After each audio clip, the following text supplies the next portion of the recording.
Hello viewers, তো আজকে আমরা শিখব ফরেক্স কারেন্সি পেয়ার। আমরা যারা ফরেক্সে ট্রেড শিখতে চাচ্ছি বা ফরেক্স ট্রেডিং শিখতে চাচ্ছি বা অনেকেই আছি আমরা ফরেক্সে অলরেডি ট্রেড করতেছি, তারপরও আমরা অনেকেই জানি না এই ফরেক্সের যে কারেন্সি পেয়ারগুলো হয়, ধরেন ইউরো ইউএসডি, এরপর হচ্ছে ইউরো জেপিওয়াই বা ইউএসডি ক্যাট, এই টাইপের যে পেয়ারগুলো হয় এগুলোতে কিন্তু আমরা ট্রেড করি, কিন্তু এই পেয়ারগুলো কিভাবে হয় সেটি কিন্তু আমরা অনেকেই জানি না। তো আজকে এই ক্লাসে এই কারেন্সি পেয়ার সম্পর্কে বিস্তারিত আলোচনা করার চেষ্টা করব এবং বুঝিয়ে দেওয়ার চেষ্টা করব যে এই পেয়ারগুলো কিভাবে হয়। আচ্ছা, আমরা সহজভাবে বুঝি। ধরেন আমরা বাংলাদেশি, এবং বাংলাদেশি টাকাকে কি বলা হয়? বিডিটি।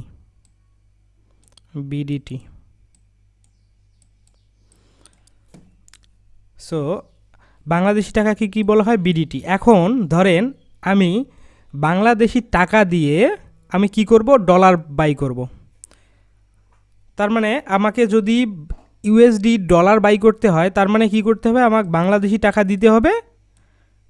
ধরেন এখন ইউএসডির রেট 120 টাকা করে ধরলাম, 120 টাকা। তার মানে কি করতে হবে? আমাকে 120 টাকা দিয়ে কি কিনতে হবে? ইউএসডি কিনতে হবে। ইউএসডি কিনতে হবে কতটুকু? $1। তার মানে আমি কি করলাম? ইউএসডি বাই করলাম আর বিডিটি কি করলাম? সেল করলাম। তাই তো আমরা কি করলাম? ইউএসডিটা কেনার জন্য, 1 ইউএসডি কেনার জন্য আমাকে 120 টাকা দিতে হচ্ছে 1 ইউএসডি কেনার জন্য। তার মানে কি করলাম? আমি আমার টাকাটাকে আমি দিলাম যেহেতু, তার মানে বিডিটি কি করলাম? সেল করলাম। এরপর ইউএসডি কি করলাম? বাই করলাম। এই যে বাই এবং সেল করলাম ইউএসডি এবং বাংলাদেশি টাকায় বা বিডিটিকে, এটাকেই এক ধরনের পেয়ার বলে। এই পেয়ারটা কিভাবে ঘটে দেখেন। তার মানে এখানে আমি কি করলাম? বাংলাদেশি টাকা দিয়ে আমি ইউএসডি কিনলাম। তার মানে এই বিডিটি এবং ইউএসডির একটা পেয়ার তৈরি হইল। তার মানে এই পেয়ারটা কিভাবে হবে? এখন যখন মার্কেটে আমরা দেখব এই পেয়ারটা এভাবে হবে। পেয়ারটা কিভাবে হবে? এই যে এইভাবে ইউএসডি বিডিটি, এটা হচ্ছে পেয়ার। এই যে আমি যে 1 ইউএসডি ক্রয় করলাম বা বাই করলাম, এটার হচ্ছে পেয়ারটা কিভাবে হবে? এই যে এইভাবে ইউএসডি/বিডিটি। আশা করি এই যে পেয়ারটা হলো আপনি বুঝতে পেরেছেন। আমরা আরও একটু গভীরভাবে দেখি যে ইউএসডি কেন সামনে হলো এবং বিডিটি কেন পরে হলো। এগুলোতেও দেখতে পারবেন। দেখেন এখানে ইউএসডি আগে, ক্যাট পরে, আবার এখানে দেখেন ইউরো আগে, ইউএসডি পরে। তো এই জিনিসগুলো আসলে কিভাবে হয়, কিভাবে কাজ করে, এটাকেই বলে, একটাকে বেস কারেন্সি এবং আরেকটাকে বলে code currency. So base currency এবং কোড কারেন্সি। সো প্রথমে যেটা তৈরি হয় সেটাকে বলে বেস কারেন্সি। এটা হচ্ছে বেস কারেন্সি,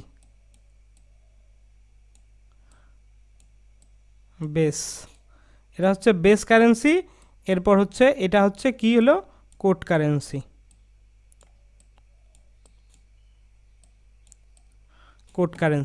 আচ্ছা, এখন বেস কারেন্সি এবং কোড কারেন্সি কিভাবে হয়? আচ্ছা, আমরা কি করলাম? এখানে বিডিটি দিয়ে বা বাংলাদেশি টাকা দিয়ে আমি ইউএসডি ক্রয় করলাম।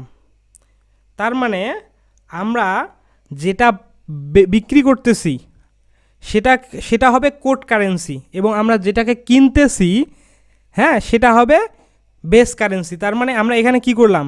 বাংলাদেশি টাকা দিয়ে বা বিডিটি দিয়ে কি করলাম? ইউএসডি বাই করলাম। তো এই বাই যে করলাম ইউএসডি, তার মানে এই ইউএসডিটা হবে কি? Base currency.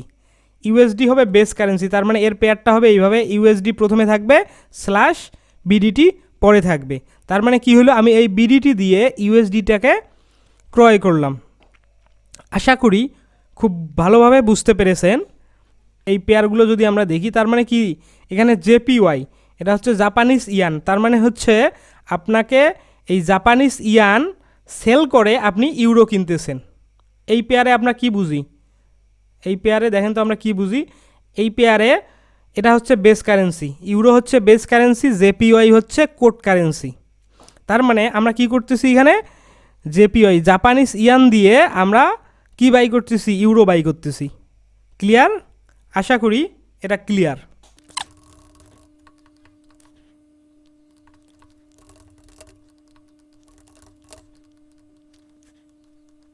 আচ্ছা, তাহলে আমরা এখন কি শিখলাম, যেটা প্রথমে থাকবে সেটা হচ্ছে বেস কারেন্সি, তার মানে এটাকে কেনা হচ্ছে বা বাই করা হচ্ছে। এরপরে দ্বিতীয়তে যেটা থাকবে এটা হচ্ছে কোড কারেন্সি, এটা হচ্ছে সেল করে আমরা এটাকে বাই করলাম। ক্লিয়ার? এখন যদি আমরা মার্কেটে যাই তাহলে আশা করি আমরা বুঝতে পারবো। আচ্ছা, আমি ট্রেডিং ভিউতে আসলাম, এখানে দেখেন কি আছে, ইউরো ইউএসডি। তার মানে হচ্ছে ইউএসডি দিয়ে আমি কি ক্রয় করতেছি, ইউরো ক্রয় করতেছি। আবার যদি এখানে দেখি জেপিওয়াই ইউরো, তার মানে হচ্ছে জেপিওয়াই দিয়ে আমি কি করতেছি, ইউরো ক্রয় করতেছি। আবার যদি এখানে আসি, ক্যাড আছে, ক্যাড ইউএসডি মানে Canadian dollar. So Canadian dollar দিয়ে আমি কি করতেছি, ইউএস ডলার বাই করতেছি বা ইউএসডি বাই করতেছি। এরপর এইউডি অস্ট্রেলিয়ান ডলার, সো এটা হচ্ছে এইউডি দিয়ে আমরা কি করতেছি, ইউরো বাই করতেছি। এরপর হচ্ছে জিবিপি ইউএসডি, তার মানে এখানে কি বোঝা যাচ্ছে, ইউএসডি দিয়ে আমি জিবিপি বাই করতেছি বা ব্রিটিশ পাউন্ড বাই করতেছি। তো আশা করি বুঝতে পেরেছেন যে এখানে কিভাবে আসলে বেস কারেন্সি এবং কোড কারেন্সি হয়। আচ্ছা, এখন আসি, এই যে পেয়ারগুলো আছে, এই পেয়ারগুলো বেস কারেন্সি এবং কোড কারেন্সি যে আছে, এই কারেন্সিগুলোর পেয়ারে কখন মার্কেট আপে যায় এবং কখন মার্কেট ডাউনে যায়। আচ্ছা, ধরলাম হচ্ছে ইউরো এবং ইউএসডির আমি পেয়ারে মার্কেট ওপেন করেছি, তখন এখানে ইউরো হচ্ছে বেস কারেন্সি, ইউএসডি হচ্ছে কোড কারেন্সি। তার মানে বেস কারেন্সি যখন বাই হবে বা বেস কারেন্সি যখন স্ট্রং হবে, তখন মার্কেটের মুভমেন্ট কি করবে, মার্কেট এভাবে আপের দিকে যাবে। তার মানে বেস কারেন্সি স্ট্রং হলে মার্কেট আপের দিকে যায়।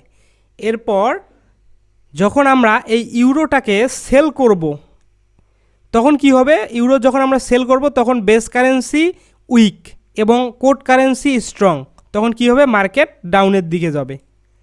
এই পেয়ার এভাবেই কাজ করবে। তার মানে বেস কারেন্সি স্ট্রং মানে market up, base currency weak মানে মার্কেট ডাউন। এটাই হচ্ছে একটা পেয়ারের সিস্টেম। আচ্ছা, এখন তো আমরা শিখলাম ফরেক্সের পেয়ার এবং বেস কারেন্সি, কোড কারেন্সি। এখন যদি আমরা আসি, এই যে ফরেক্সের যে পেয়ার আছে, এটা আবার 3 ভাগে ভাগ করা হয়।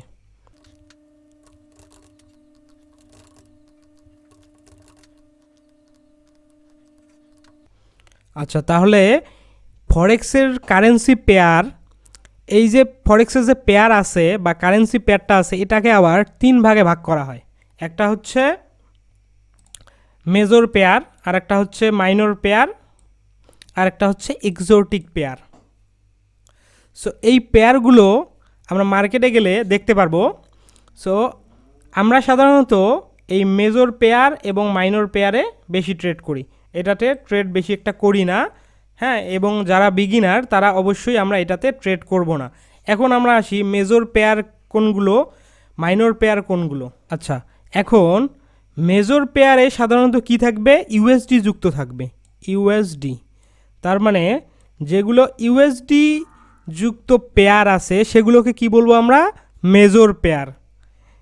এবং এই মেজর পেয়ারে কি থাকে, হাই লিকুইডিটি থাকে, হাই লিকুইডিটি থাকে, যার কারণে মার্কেটে বায়ার এবং সেলার সেখানে বেশি থাকে এবং এখানে মুভমেন্টগুলা স্ট্রং হয়।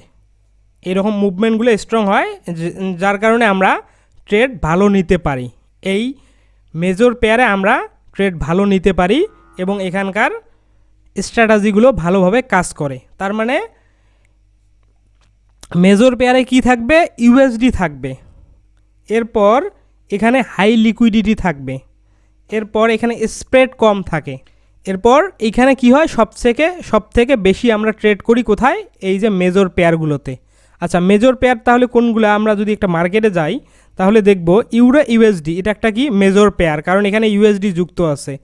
ইউরো জেপিওয়াই, এটা কি মেজর পেয়ার না, এটা মেজর পেয়ার না। তার মানে তারপরে কি আছে, ইউএসডি ক্যাট, এটা একটা মেজর পেয়ার। এরপর হচ্ছে ইউরো এউডি, এটা মেজর পেয়ার না। তারপরে জিবিপি ইউএসডি, এটা কি মেজর পেয়ার। তার মানে কি বুঝলাম, যেটাতে ইউএসডি যুক্ত থাকে সেটা হচ্ছে মেজর পেয়ার, এবং মেজর পেয়ারে আপনাদের লিকুইডিটি বেশি থাকবে, স্প্রেড কম থাকে এবং এখানে ট্রেড বেশি হয়। আচ্ছা, আমরা মেজর পেয়ার বুঝলাম। এরপরে আমরা যাব মাইনর পেয়ারে। আচ্ছা, এখন যদি আমরা মাইনর পেয়ারে আসি তাহলে কি হবে, মাইনর পেয়ারে আমরা মেজর পেয়ারে কি দেখলাম, ইউএসডি থাকে, বাট মাইনর পেয়ারে ইউএসডি থাকে না।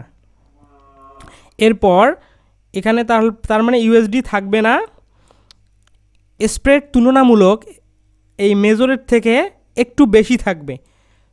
মাইনর পেয়ারে স্প্রেড তুলনামূলক বেশি থাকবে। এখন স্প্রেড কি, এই স্প্রেড জিনিসটা আপনাকে বুঝতে হলে কি করতে হবে, স্প্রেড জিনিসটা একটু বুঝি। আচ্ছা, স্প্রেড জিনিসটা হচ্ছে এরকম, ধরেন আপনি ডলার কিনতেছেন, সো ডলারের বর্তমান রেট হচ্ছে ধরলাম 120 টাকা করে। আপনি কি করলেন, একটা এজেন্সিতে গেলেন, আপনি এজেন্সিতে গিয়ে কি করলেন, ডলার কিনলেন 120 টাকার দরে $1 কিনলেন আপনি। আবার এই $1 আপনার ধরেন এখন ডলারটার দরকার নাই, আপনি কি করবেন, ডলারটাকে আবার সেল করবেন। সো যখন আপনি এই যে ডলারটাকে $1 সেল করতে যাইবেন ওই একই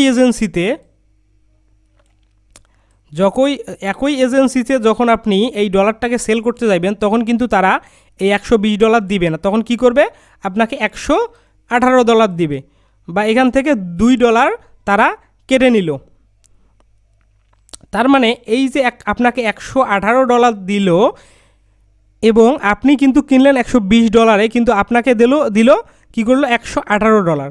এই যে এটা যে একটা কমিশন নিল তারা, এটাকেই বলে স্প্রেড। সহজ ভাষায় আমরা স্প্রেড বলতে কি বুঝবো, এই যে কমিশনটা যে কেটে নিল এটা হচ্ছে স্প্রেড। সো এই ফরেক্সে যদি আপনি এক্সনেসে ট্রেড করেন তাহলে এই স্প্রেডটা মেজরে সাধারণত খুব কম স্প্রেড নেয়, মানে কমিশন খুবই কম থাকে, যার কারণে আমরা এটাতে ট্রেড বেশি করি। মাইনর পেয়ারে কি থাকে, স্প্রেড তুলনামূলক ওর থেকে একটু বেশি থাকে। এরপর মাইনর পেয়ারে কি হয়, ভোলাটাইলিটি একটু বেশি থাকে, যার কারণে আমরা বেশিরভাগ বিগিনার ট্রেডাররা কি করব, এই যে মেজর পেয়ার যেগুলো আছে সেগুলোতে আমরা ট্রেড করব। এরপরে মাইনর পেয়ারও আমরা ট্রেড করতে পারবো যদি আমরা সব কিছু সেট আপ মিলে বা আমাদের স্ট্র্যাটেজি মিলে সব কিছু মিলে, কিন্তু আমরা কখনোই এই যে এক্সোটিক পেয়ারে আমরা ট্রেড করব না, কারণ এখানে সব থেকে মার্কেটের ভোলাটাইলিটি বেশি থাকে, বা এখানে ব্রেকআউট বা ব্রেকডাউনগুলো খুব বেশি হয়, যার কারণে এখানে হয় কি, আপনার বেশিরভাগ সময় আপনি লস করবেন, এখান থেকে লাভ করতে পারবেন না। তাই আজকে আমরা কথা বলবো মেজর এবং মাইনর পেয়ার নিয়ে। আচ্ছা, তার মানে মেজর পেয়ার বুঝলাম, মেজর পেয়ার হচ্ছে ইউএসডি যুক্ত থাকবে, স্প্রেড কম থাকবে এবং এখানে লিকুইডিটি বেশি থাকবে। 2 নম্বরে কি শিখলাম, মাইনর পেয়ার। মাইনর পেয়ারে কি থাকবে, ইউএসডি থাকবে না, বাট স্প্রেড তুলনামূলক মেজরের থেকে একটু বেশি থাকবে এবং মেজরের থেকে একটু ভোলাটাইলিটি বেশি হতে পারে এই মাইনর পেয়ারে।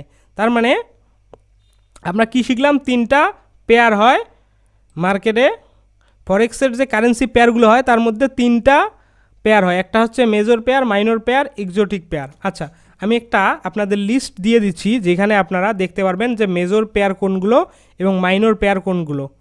সো আপনারা চিন্তা করবেন মেজর এবং মাইনর পেয়ারের মধ্যেই ট্রেড করার, এর বাইরে কখনোই ট্রেড করবেন না, তাহলে আপনার লস হওয়ার সম্ভাবনা অনেক বেশি থাকবে। সো এখানে যদি আপনারা দেখেন, এই যে দেখেন আমি কিছু এখানে মেজর কারেন্সি পেয়ারের লিস্ট দিছি, কিছু বলতে এগুলাই হচ্ছে মেজর কারেন্সি পেয়ার এবং এগুলো হচ্ছে মাইনর কারেন্সি পেয়ার। সো আপনারা অবশ্যই এটা ছবি তুলে বা আপনার খাতায় লিখে রাখতে পারেন, কারণ এগুলো আপনি যখন ট্রেড করবেন তখন এই জিনিসগুলো আপনার যদি জানা থাকে তাহলে অনেক ভালো হবে। কারণ কি, মেজর কারেন্সিগুলোতে যখন আপনি ট্রেড করবেন তখন এই ট্রেডগুলো আপনার লাভ হওয়ার সম্ভাবনা বেশি থাকবে, কারণ এখানে আপনার ভোলাটাইলিটি অত থাকে না, ফেক মুভমেন্ট বা ফেক ব্রেকআউটগুলো খুব কম হয়, যার কারণে এই মেজর কারেন্সি পেয়ারগুলোতে আমরা ট্রেড করি। এর মধ্যে যেমন আছে ইউরো ইউএসডি, ইউএসডি জেপিওয়াই, এরপর হচ্ছে ইউএসডি ক্যাট, এই টাইপের যে পেয়ারগুলো আছে, আপনারা যারা বিগিনার এই টাইপের পেয়ারগুলোতে আপনারা ট্রেড করবেন, তাহলে কি হবে, আপনার বিগিনার জার্নিটা অনেক ভালো হবে। সো আশা করি সব কিছুই এই যে পেয়ার সম্পর্কে বুঝতে পেরেছেন।